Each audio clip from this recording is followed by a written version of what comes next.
Hey, Bob and Ray? Yes? You're on the air. Hit it! Go! Go! How do you like it? Wilbur, is this what you picked out for a theme after we asked you to go through the library? That's right, Bob. Well, I don't think that's exactly what we want. It's an attention getter. Well, that's all I thought. It's not too musical. It's not a thing you hum. But when you hear that, you know it's Bob and Ray broadcasting but what at if you were just drifting off into a nap or something? Of course, I wasn't concerned with that kind of a theme. No, but we very often are, Yeah. Starting. Well, then, is it correct for me to assume you don't want that again? I don't think that would be the thing. Do you, Ray? No, I don't, really. No. Okay. Well, thanks just the same. Now, thanks to you, Wilbur Conley, young squirt who works for us. Now, let's get on to today's show.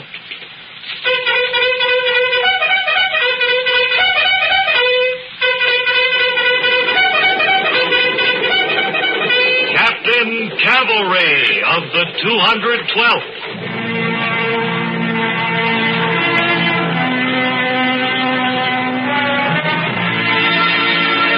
Captain Cavalry on his way to see the great Sioux chief, Jinghua.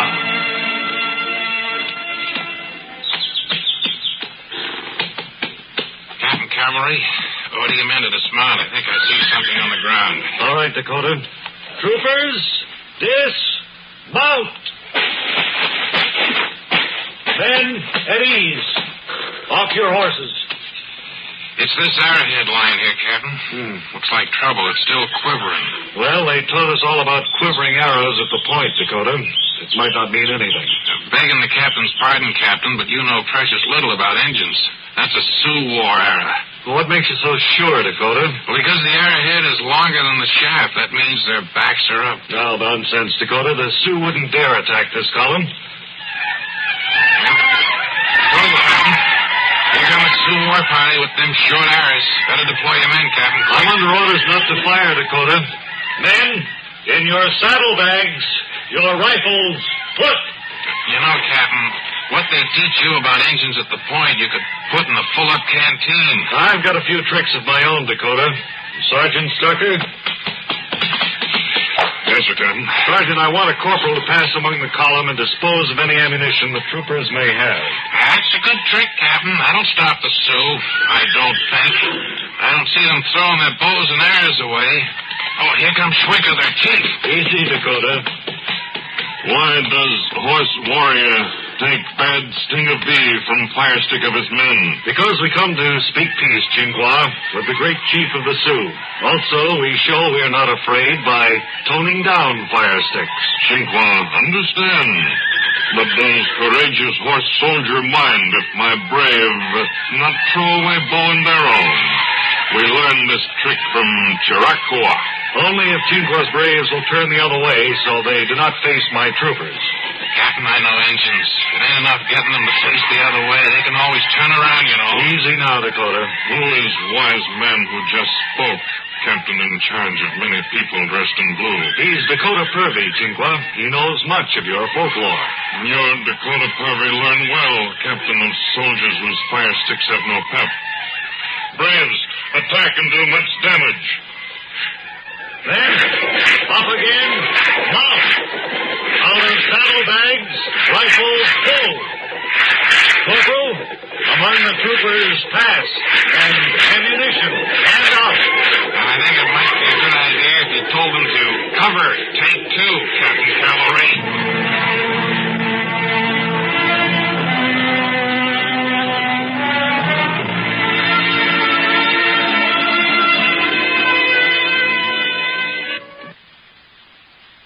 You got a match? Yes.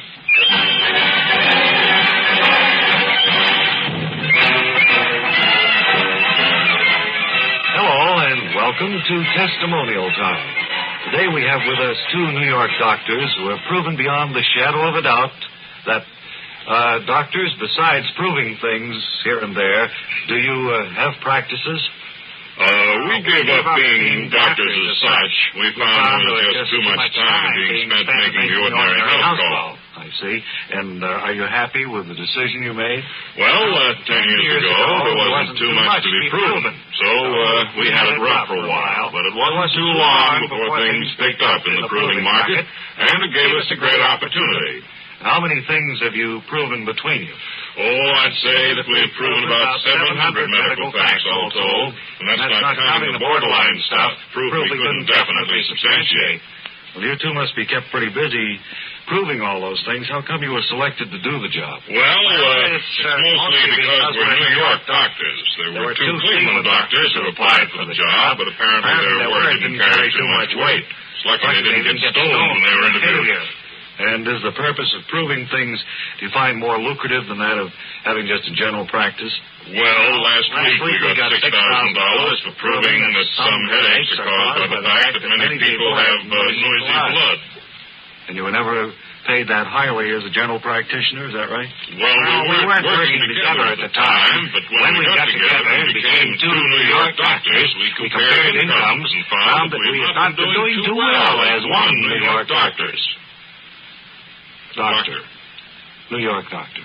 Or whatever. You see, when we were general practitioners, most of our time was taken up by useless, unnecessary, and low-paying house calls.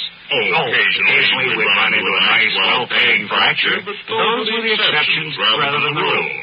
And as two New York doctors, you don't even have to leave your office, do you? That's correct. We just mail out our proof, and it's talked about on television. We've never even been seen, only referred to. And very frequently, too. Matter of fact, last week you were referred to as two famous New York doctors. Did you know that? Well, we worked hard, and I think we're deserving of any praise that's heaped upon us. Next week, something very nice is going to happen to us. What's that? Well, next week on television, we're going to be called two very famous New York doctors. Well, why is that honor being bestowed upon you? Well, we've proven that there's no such thing as a nerve center in the back of your neck.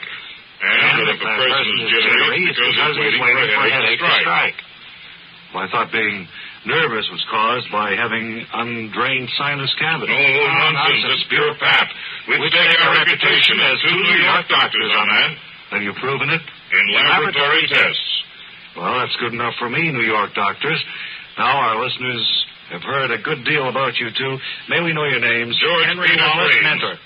Two New York doctors.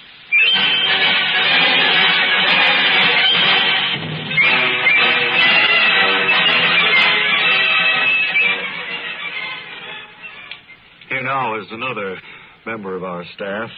Since this is kind of wrapping up the first week, we thought it would be a good day to welcome from the Lackawanna, New York field station, Dean Archer Armstead, our agriculture expert, with a new feature, Dean, The Weekend Farmer. Is that right? That's right, Bob. I might point out that I think that in America, more people now are turning back to the earth, to Mother Nature, on the weekend, to get away from the humdrum of life. Well, of course, there's a good deal of sense to that, Dean, because we do lead pretty strenuous mental lives during the week, at least, and it's good to get a little bit of physical exercise in on the weekends when we can just kind of forget thinking about things and work with the earth. Well, we've been working so hard up at the Lackawanna field station to come up with what we think is a surefire method of ridding so many people of the dirty crabweb. The dean has just mentioned that at the field station they're working on problems concerning crabgrass. I don't think, Mr. Secretary, that there's a translate on it. I think the people understand perfectly well what I'm saying. What was that? I think people understand perfectly well what I'm saying. Perfectly well what you're saying, yes. There's no need of translation. What? No need of translation. All right. Now, about the crabgrass and the weekend farmer, what are the first steps that he might take in ridding himself of this pest? Well, Bob, and you too. I'm very sleepy. Bob? Don't wake him. He's tired. I must say this, that there are, of course, 2 or 3 methods of ridding your lawn of crabgrass. One is the more difficult method by which you would have to remove it by hand as it comes up from the ground. Remove it by hand as it grows out of the ground. Yes, that's one. And the other method is the chemical method. Chemical method? Chemical method, where you can put down a chemical early in the stone, wait a little while, and then it won't repeat itself. Well, I see that our time is just about up for farm news this weekend. At least you've gotten your feet wet, Dean. And we'll look for you on the succeeding weekends when we hope you'll have more news for the weekend farmer. Until that time... So long, everybody. Green thumbs. Did you say you're going to call in Ballou today? Yeah, Wally Ballou is out, friends, in the famous Bob and Ray traffic airplane. It's flying all over, just to see what the traffic situation is. We don't know what part of America he's in right now, so come in, please, Wally Ballou. Wally Ballou from the Bob and Ray traffic plane. Survey of traffic for the upcoming weekend. And I might say I appreciate the opportunity you're giving me to broadcast from your plane. Wally, we don't know how often we'll be able to call you in. Watch it, Wally. Will you please? Wally, did you just do a spin or something there? My pilot did. George. Yeah. Well, Wally, what is the traffic picture? What's that? I say, what is the traffic picture?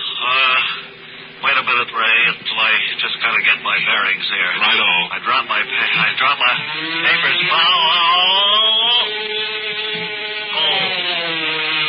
George, I wish you'd keep it on an even keel while we're broadcasting. Wally, I know you're having difficulties there, but there are people listening who want to know what the traffic situation is, so if you could forget your own discomfort possibly and tell us exactly what's happening on the highways, we'd appreciate it. Well, at the moment, I'm in the vicinity of the Holland Tunnel, and the traffic as normal on the weekend, Friday, beginning of the weekend. It's rather heavy, Ray. Yes, I'm listening, Wally. Huh? Wally? Yes. Engineer, I think there's a breakdown here. I can't hear. George, don't do that again. I don't think I can hear the report from the airplane. Wally? Hello? Yes, I'm still here. Oh. I was just talking to my pilot, George. Yes. He has a very funny sense of humor.